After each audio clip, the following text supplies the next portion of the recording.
Good morning children. आज आप कविता के बहाने का आखिरी अंश पढ़ेंगे।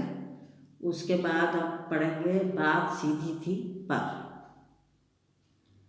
तो कविता के बहाने का तीसरा अंश देखिए। कविता एक खेल है बच्चों के बहाने।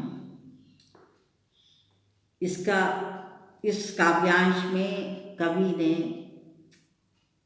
बच्चों और उनके खेल से कविता की तुलना की है। बच्चों के खेल से और बच्चों से तुलना की है कविता की। तो पहली पंक्ति देखिए, कविता एक खेल है बच्चों के बहाने। कवि कहता है कि कविता भी बच्चों के खेल की तरह ही होती है। कविता भावों, विचारों और शब्दों के खेल खेलती है। जिस प्रकार बच्चों के खेल में सीमा का कोई स्थान नहीं होता, वे कहीं भी जाके खेल लेते हैं, कोई सीमित स्थान नहीं होता उनके लिए, वैसे ही कविता भी होती है। बच्चों में भविष्य है, विकास की असीम संभावनाएं हैं, उमंग है, उत्साह है, क्षमताएं हैं। उसी तरह कविता में भी अर्थ की व्यापक संभावनाएं हैं, उसमें भी रचनात्मक ऊर्जा होती है। जैसी बच्चों में ऊर्जा होती है, ऐसी कविता में भी रचनात्मक ऊर्जा होती है। अगली पंक्तियां देखिए, बाहर भीतर यह घर वह घर, सब घर एक कर देने के माने बच्चा ही जाने। तो भेदों के बंधन से ऊपर उठकर सबको एक कर देने के मायने बच्चे जानते हैं, क्योंकि उनमें भेदभाव की भावना बिल्कुल नहीं होती है। और उन्हीं की तरह कविता भी होती है। तो कहने का तात्पर्य यह है कि जिस प्रकार बच्चे अपने पराये का भेद नहीं जानते, उन्हें सभी घर अपने घर जैसे ही प्रतीत होते हैं, उसी प्रकार कवि के लिए कविता के स्तर पर सारा संसार अपना लगता है, उसके लिए आत्मीय होता है।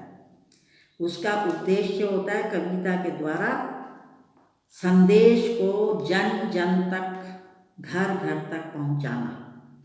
जन का मतलब है लोगों तक पहुंचाना अपने संदेश को कविता के माध्यम से। तो उसके लिए जैसे किसी घर के लिए कोई मतभेद नहीं होता, उसी प्रकार से बच्चों के लिए भी अपने घर में और दूसरे के घर में किसी प्रकार का कोई भेदभाव बच्चों के अंदर नहीं होता।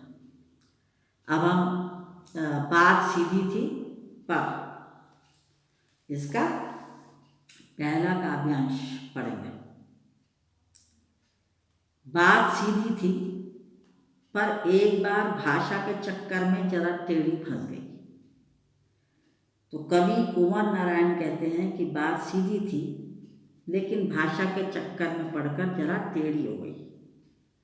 उसे सुलझा पाने की कोशिश कवि ने बहुत की, बखूबी की, लेकिन वह बात उलझती ही चली गई, अर्थात भाषा के जाल में फंसती गई और पेचीदा हो गई। पेचीदा का मतलब है जटिल हो गई, कठिन हो गई, और उसे समझाना दूसरों को मुश्किल हो गया।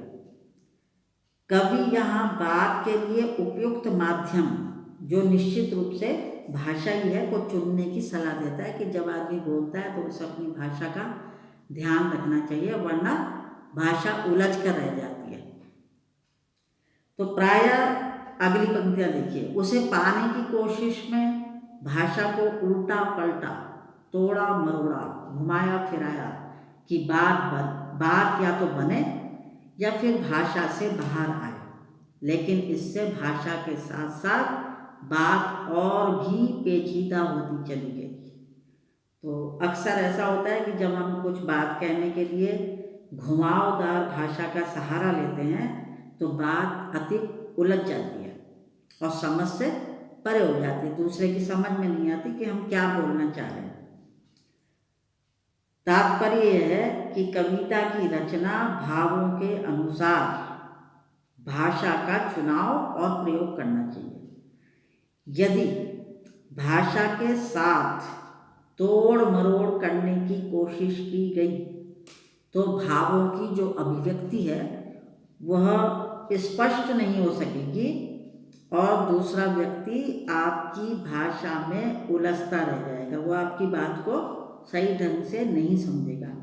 और इसी प्रकार कविता जो है वो अस्पष्ट, निरुद्देश्य हो जाएगी, पेचीदा हो जाएगी, जटिल हो जाएगी, कठिन हो जाएगी, दूसरे को समझने में गलती हो जाएगी। इसलिए भाषा का बोलते समय हमेशा ध्यान रखना चाहिए।